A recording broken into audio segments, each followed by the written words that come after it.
Ibrahimpatnam municipal chairman పీఠాన్ని BRS కైవసం చేసుకుంది. చైర్మన్ గా BRS councillor Sudarshan Reddy, vice chairman గా బీజేపీ కౌన్సిలర్ శ్యామల ఎన్నికయ్యారు. ఇబ్రహీంపట్నం మున్సిపల్ చైర్మన్ ఎన్నిక నుంచి కాంగ్రెస్ వాకౌట్ చేసింది.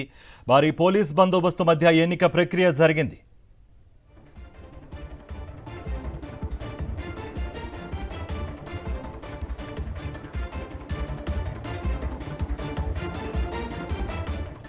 బ్రేకింగ్ న్యూస్ చూస్తున్నాం. ఇబ్రహీంపట్నం మున్సిపల్ చైర్మన్ పీఠాన్ని బీఆర్ఎస్ కైవసం చేసుకుంది. చైర్మన్ గా BRS councillor Sudarshan Reddy, vice chairman గా బీజేపీ కౌన్సిలర్ శ్యామల ఎన్నికయ్యారు. ఇబ్రహీంపట్నం మున్సిపల్ చైర్మన్ ఎన్నిక నుంచి కాంగ్రెస్ వాకౌట్ చేసింది. భారీ పోలీస్ బందోబస్తు మధ్య ఎన్నిక ప్రక్రియ జరిగింది. ఇదే అంశానికి సంబంధించి మరింత సమాచారం మా ప్రతినిధి విక్రమ్ అందిస్తారు. విక్రమ్. కార్తిక్, రంగారెడ్డి జిల్లా ఇబ్రహీంపట్నం మున్సిపల్ పీఠాన్ని బీఆర్ఎస్ కైవసం చేసుకుంది. బీఆర్ఎస్ నుంచి చైర్మన్ అభ్యర్థిగా సుదర్శన్ రెడ్డి ఎన్నికయ్యారు. వైస్ చైర్మన్గా బీజేపీకి చెందిన శ్యామల ఎన్నికయ్యారు. అయితే ఈ ఎన్నికకు సంబంధించి మొత్తం 25 ఓట్లుండగా 14 మందితో బీఆర్ఎస్ కైవసం చేసుకుంది. మనం చూసుకోవచ్చు, మ్యాజిక్ ఫిగర్ 13 కాగా బీఆర్ఎస్ సంబంధించిన మ్యాజిక్ ఫిగర్ ఉండగా కాంగ్రెస్ నుంచి వచ్చిన కౌన్సిలర్ అంతా కూడా వాకౌట్ చేశారు. బీఆర్ఎస్ చెందిన 3 కౌన్సిలర్లపై కేసులున్నాయి, కోర్టులో కేసులు కొనసాగుతున్నాయి అని చెప్పి ఎన్నికల అధికారి దృష్టికి తీసుకువెళ్లారు. అయినప్పటికీ కూడా ఎన్నిక యథావిధిగా నిర్వహించడంతో కాంగ్రెస్ కౌన్సిలర్ అంతా కూడా బైకాట్ చేయడం జరిగింది ఎన్నిక నుంచి.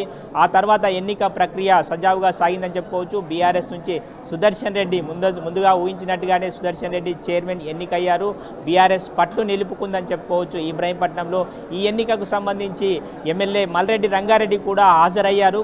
కాకపోతే ఎన్నిక ప్రక్రియకు సంబంధించి 3 కేసులున్నాయి, అయినప్పటికీ కూడా ఎన్నిక నిర్వహించారు అని చెప్పి అభ్యంతరం చెప్పారు. మనం చూసుకోవచ్చు, కులం సర్టిఫికేట్ క్యాస్ట్ సర్టిఫికేట్ సంబంధించి శ్వేత అనే కౌన్సిలర్ బీసీ కాకపోయినప్పటికీ బీసీ క్యాస్ట్ సర్టిఫికేట్ పెట్టి గెలిచారు అని చెప్పి అభ్యంతరం చెప్పారు. మరొకటి బుగ్గర్ రాములు 2 దగ్గర ఓట్లు, ఒకటి గ్రామ పంచాయతీలో ఓటు వేశారు, మరొకటి మున్సిపాలిటీలో ఓటు వేశారని అభ్యంతరం చెప్పారు. అదేవిధంగా చైర్మన్గా ఎన్నికైన సుదర్శన్ రెడ్డికి సంబంధించి అఫిడవిట్లో తప్పులు ఉన్నాయని చెప్పి దాని మీద కూడా కేసు ఫైల్ చేయడం జరిగింది. అయితే ఈ 3 అభ్యంతరాలను కూడా ఎన్నికల అధికారి దృష్టికి కాంగ్రెస్ కౌన్సిలర్ తీసుకెళ్లారు. కాకపోతే ఎన్నికల సంఘం ఆదేశాల మేరకే ఈ ఎన్నిక ప్రక్రియ నిర్వహిస్తున్నామని చెప్పి ఎన్నికల అధికారి స్పష్టం చేయడం జరిగింది.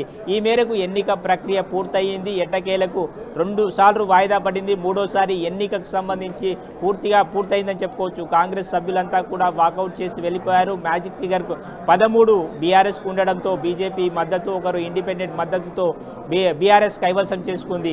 అయితే బీఆర్ఎస్ నుంచి వచ్చిన అసమ్మతి నేత యాదగిరిని చైర్మన్ అభ్యర్థిగా కూడా కాంగ్రెస్ ప్రతిపాదించింది. అయినప్పటికీ కూడా మనం చూసుకోవచ్చు, పూర్తి స్థాయి బలం లేకపోవడంతో కాంగ్రెస్ పూర్తిగా బైకాట్ చేసి వెళ్ళిపోయింది. ఆ తర్వాత బీఆర్ఎస్ నుంచి చైర్మన్ అభ్యర్థిగా సుదర్శన్ రెడ్డి ఎన్నికైనట్టు ఎన్నికల అధికారి ప్రకటించారు. వైస్ చైర్మన్గా బీజేపీకి చెందిన శ్యామల ఎన్నికైనట్టు ఎన్నికల అధికారి ప్రకటించారు. కార్తీక్. Thank you Vikram.